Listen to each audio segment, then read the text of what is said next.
Well, hello there. Welcome to today's project of making Pandan Panna Cotta. The ingredient list is in the description. What better thing to make than a panna cotta to indulge in the sophisticated flavor of the pandan leaf, or also known as screw pine. A delicate yet creamy body to explore one of the best flavors from Southeast Asia. I grew up eating pandan flavored cakes, treats and other things. Come on, just admire the wobble. Okay, time to stop shaking the panna cotta. Let's begin. I have some metal ring molds. These are baseless, so we're going to have to create a base for them. We will do it with the help of some cling film. Roll out 2 layers. Make sure it is nice and flat.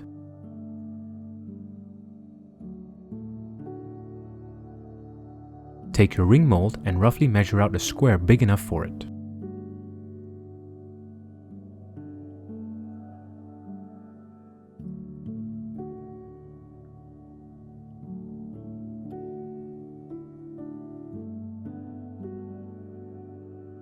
Now, we're going to create a drum with the help of a rubber band. Use a fairly tight rubber band to create a seal. Pull on the cling film to make it even tighter and flat. We want to make it smooth and shiny. You know what you did right when you can tap on it and there is some resistance, just like a drum. You can do however much you want. I only realized later that this recipe only makes 4. Now, onto the main ingredient, the pandan leaves. This is how fresh pandan leaves look like. I was able to get some frozen leaves. If you are lucky and you're able to find some fresh ones from your local Asian grocery shop, then good on you.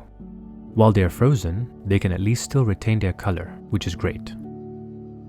Now take a blender and pour in 200 grams of milk. And cut up about 13 pandan leaves, or about 10 grams in total. Blend on high for 1 minute. You will notice the milk turn green. After you have blended it, we will need to fine strain it. Place a sieve on top of a bowl, and with the help of some disposable kitchen cloths,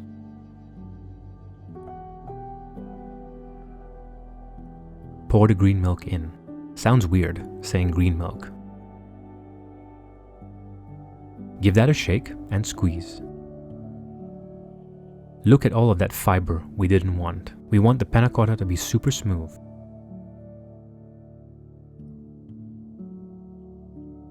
Next comes the setting agent for the panna cotta, the gelatine. Take 4 gelatine leaves, which is about 6.5 grams, soak that in cold water to hydrate the gelatine.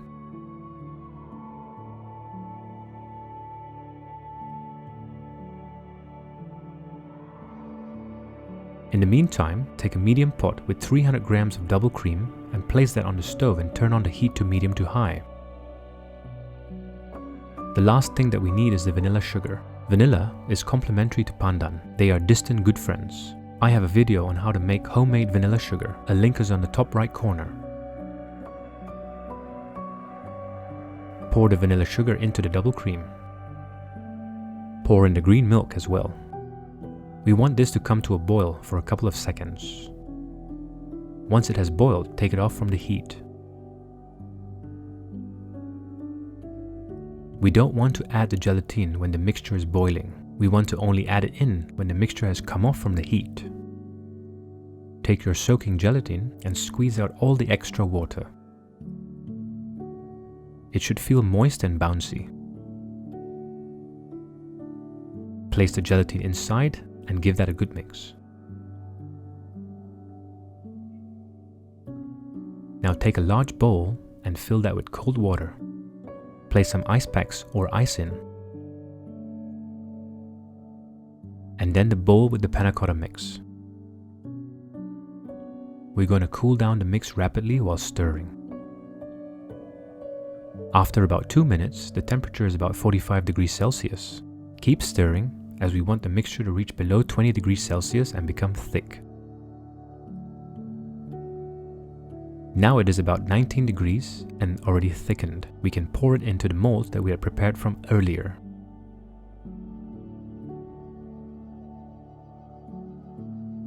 Fill it to the top.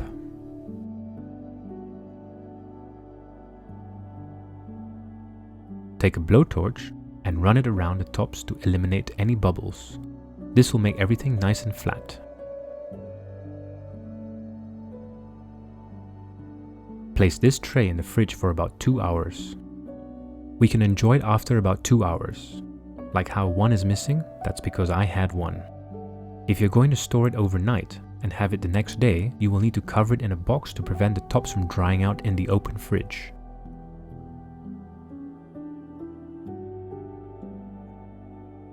The next day. There you go, nicely set, just waiting to be enjoyed.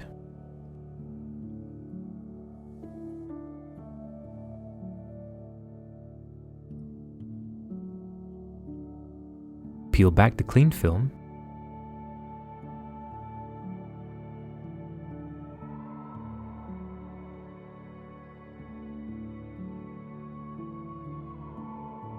and again with the blowtorch gently kiss the sides with the flame.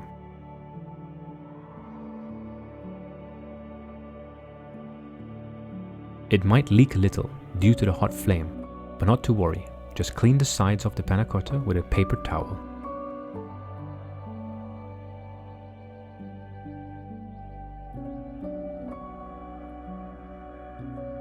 Also, I torched the tops to give it extra shine.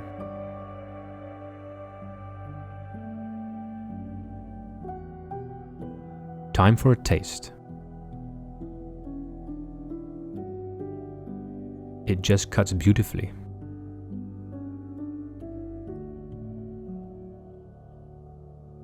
It's so creamy due to the double cream, and the harmony of pandan with a hint of vanilla from the vanilla sugar just feels complete. Such a rich dessert, but simple to make.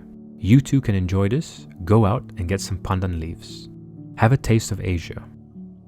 Well, there you have it, Pandan Panna Cotta. Thank you for watching. As usual, it was a pleasure having you with us on this journey today. If you enjoyed what you watched, please leave a like, comment down below, and subscribe to be notified of upcoming videos, and we shall see you in the next one. Bye for now.